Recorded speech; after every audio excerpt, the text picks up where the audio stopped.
Burns and scalds. We can get burnt in 4 different ways. We can get a wet burn, which we sometimes call a scald. We can have a dry burn, and we get dry burns from the sun, from hot surfaces, from fire, from friction, and also from ice.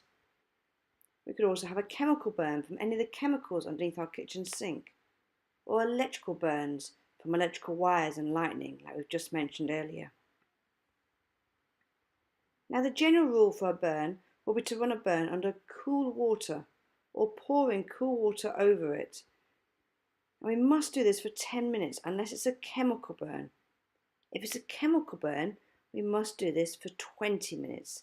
10 minutes of washing the chemical away first, and then 10 minutes of treating the actual burn.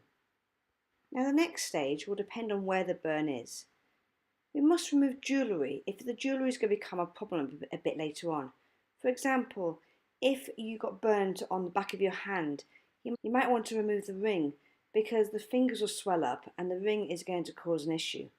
However, if you've burnt your fingers, do not remove the ring because then you're going to pull off all the skin with it as well. The third stage is going to involve protecting the actual exposed skin. Now, it does depend on what type of burn you have. We can have superficial burns, which is just a reddening of skin. Or we can have a partial thickness burn, where you've actually taken a layer of skin off. And then finally, we've got the full thickness burns, which are like charcoal, very black burns. If it's a superficial burn, then you don't need to protect the skin and you don't need to cover it with things like cling film.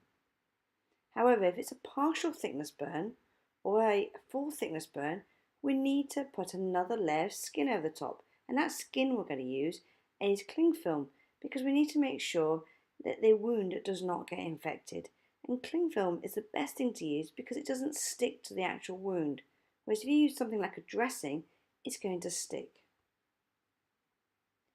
Now, we must make sure any child or baby that gets burnt goes to a medical treatment centre as soon as possible.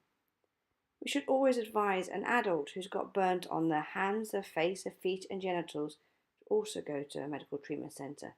And anyone with a burn that's deep or larger than the palm of your hand should also go and get treated at a medical treatment centre.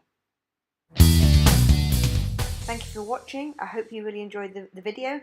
And if you did, please don't forget to like and subscribe to our channel, where you can receive lots more videos on really important and life-saving first aid skills. Thanks very much. Have a nice day.